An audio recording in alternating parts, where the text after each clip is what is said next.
अच्छा, तो सबसे ज़्यादा मुश्किल कौन सी नौकरी थी जो की?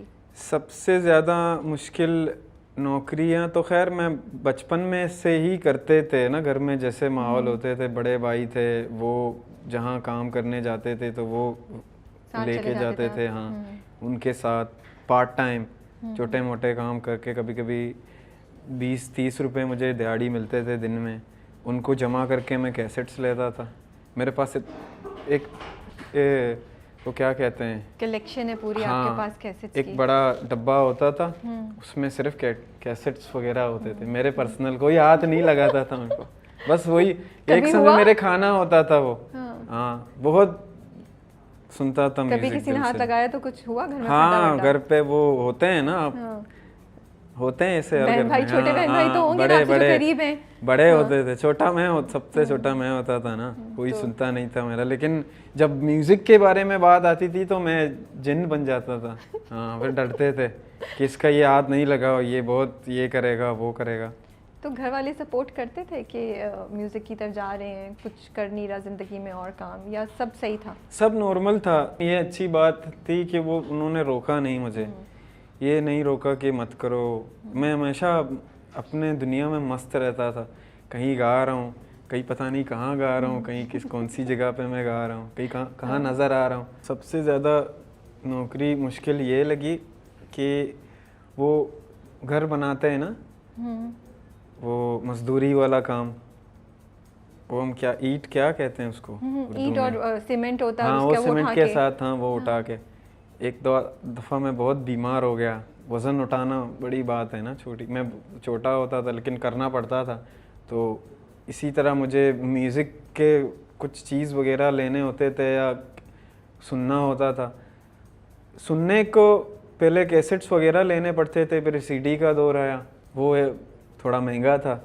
फिर उसके लिए भी ये काम शाम, 1-1.5 महीने तक काम, फिर काम ये वो। फिर जब गिटार तक मैं पहुंचा उस वक्त फिर मैं यहाँ वहाँ जहाँ भी मैं प्ले करता था, और मैं आंख बंद करके प्ले करता हूँ ना, मेरी आदत है। तो बाद में जब भी मैं उठता था वहाँ से घर जाने के लिए, तो मैं जेब में या ये जेब में हाथ लगाता था तो पैसे हैं, लोग डालना करते थे। हाँ, लेकिन पता नहीं होता था कि कौन करता है कौन डालता है। मैं अपने माहौल में होता था, बस वो ज़रिया बना देता है जिस तरह उसको देना होता है ना, यूँ होता। तो इस मुझे बहुत हेल्प मिला इससे। फिर मैंने एक अच्छा उससे थोड़ा अच्छा गिटार सदर एक शॉप है वहाँ से ख़रीदा। वो भी फिर थोड़ा ऐसा नहीं था कि मज़ा आया, लेकिन काम चल गया। तो ये ख्याल कैसे आया कि मैं कहीं भी बैठ के बस बजाना शुरू कर दूं? और क्या गाते थे आप? मैं असल में ख्याल ये नहीं आया, ये हो गया जब मैंने पहली बार कब हुआ था? जब मैंने सीखा दोस्तों के सामने, मैं बस गाता रहा। पहले तो कुछ दोस्त ऐसे होते थे जो हमारे एरिया में, वो तो डेली मुझे डिमोटिवेट करते थे, ये क्या है, तुम ये सीख रहे हो, हंसते थे मुझ पर, ये वो फलाना टिमकाना। तो मैं नहीं सुनता था। और कुछ ऐसे भी दोस्त होते थे जो मुझे सपोर्ट करते थे, नहीं कहते थे कि आप करो, बस अच्छा लग रहा है करो, अच्छा है करो। हालांकि आता मुझे कुछ नहीं था। फिर सीखा, फिर कुछ सीखा, कुछ बजाया, अच्छा लगा, लोगों को मज़ा आया उनको सुनने में। फिर उससे मैं बहुत मोटिवेट हुआ। फिर मैं यहाँ वहाँ गाना, हालांकि जो गाना एक नेचुरल मेरी आदत है, मैं मतलब सामने नहीं रख के आप लिखेंगे ऐसा नहीं होगा, बस आ जाएगा।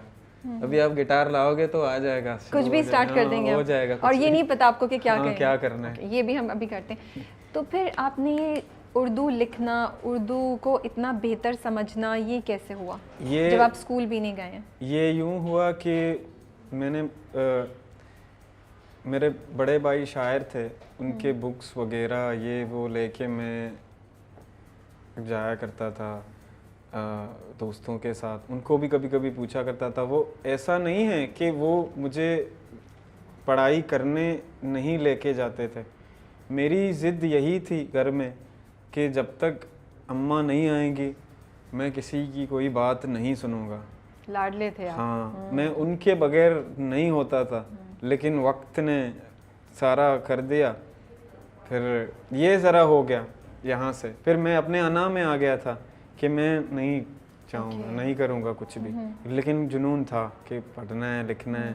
शेर व शायरी का तो बचपन से मैं वो था कि भाई शायरी अच्छा लगता था। मेरे बड़े भाई बोलते थे तो अच्छा, कभी कभी समझ, आप उनसे उठा लेते थे जब वो बोलते थे? बिल्कुल बिल्कुल डीपली जगजीत सिंह के गजल सुनता था मैं बचपन में, तो वहाँ से चीजें पिक कर लेते थे। हाँ। लेकिन आप ये भी बताते थे ना कि जो दोस्त स्कूल जाते थे आप उनसे भी सीख लेते थे। उनको वो अक्सर कहते भी थे कि हम आपको लेके जाएंगे चुपके चुपके से क्लास में, आपको जो है ना बिठा देंगे। हाँ, वो यूनिफॉर्म पहना के बैठा देंगे। मैं डरता था, मैं बोला नहीं मार पड़ेगी, नहीं आऊँगा। मार से वैसे भी डर लगता था ना, तो नहीं आऊँगा, आप समझा दो। फिर छुट्टी मुट्टी वाले दिन हम बैठते थे, वो इज्जी कराते थे, ऐसे ऐसे ऐसे ऐसे, इसी तरह बहुत जोर लगा के उर्दू इंग्लिश का तो मतलब वो टाइपिंग का तो मैं एक्सपर्ट हो गए थे। हाँ, समझ गया, वो इतना मुश्किल नहीं था। और कुछ सीखना है तो बचपन से मैं यही था, अगर कुछ करना है, कुछ सीखना है, वो तो हो जाता था, वो हो ही जाता है। किसी को कुछ अगर करना होता है, हाँ, ये मैंने नोट किया है। तो मतलब आप कह रहे हैं, बिकॉज कैफी मुझे बताया था कैमरा कि फ़ोन पे मैसेजेस का ट्रेंड था, तो ये मैसेज जब करते थे वहाँ से भी बहुत सी लैंग्वेज उन्होंने पिक की, इंग्लिश और उर्दू की हिज्जे वगैरह। तो मैट स्कूल पे आते हैं अब हम, उसका पता चला आपको, वहाँ गए आप? वहाँ मुझे किसी दोस्त ने बताया कि ऐसा है, फ्री में गिटार सिखा रहे हैं, सर आमिर ज़की का सुना है? मैंने बोला हाँ सुना है, वो तो बहुत बड़े। वहाँ मिले थे आपको हाँ, आमिर ज़की? जी। मैंने बोला वो तो बहुत बड़े गिटारिस्ट हैं, मैं उनका फ़ैन हूँ। ये बोला हाँ वो सिखा रहे हैं। मुझे यकीन नहीं आया, मैंने कहा ये बस बोल रहा है ऐसे ही। भाई तुम चलो ऑडिशन है। मैंने कहा नहीं छोड़ो, पैसे वैसे नहीं है मेरे पास, वो बहुत पैसे लेंगे। नहीं आप चलो, लेके गया मुझे। मैं गया थोड़ा वहाँ मैड स्कूल में, तो मैं बहुत नर्वस था। उस वक्त सर आमिर ज़की नहीं थे, तो जो ऑडिशन तक एक दूसरे सर थे, सर फराज रिजवी, वो थे। वो भी बहुत अच्छे सर थे हमारे। उन्होंने ऑडिशन लिया, मुझे कुछ एक आध कोड्स आते थे। मैंने गाना स्टार्ट किया तो उनको अच्छा लगा कि ये गा भी रहा है।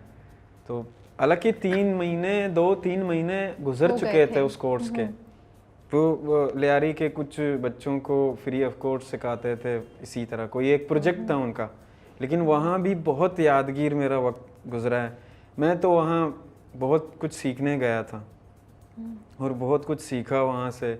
उस माहौल से मैंने देखा कि वाकई कि गिटार वगैरह किस तरह प्ले करते हैं, म्यूज़िक को किस तरह सीखने की वो रखते हैं। वहाँ से इस तरह ये मैड स्कूल का स्टार्ट हुआ। मैड स्कूल जमजमात पे है? जी। तो आप ऑल द वे आते थे? जी, बड़ा लंबा टाइम लगता होगा। वो यूँ होता था कि इनका वैन होता था हमें लेने, लेकिन हम मेरे घर के पास तो नहीं आता था। खारदर जो है ना, वहाँ तक आते थे।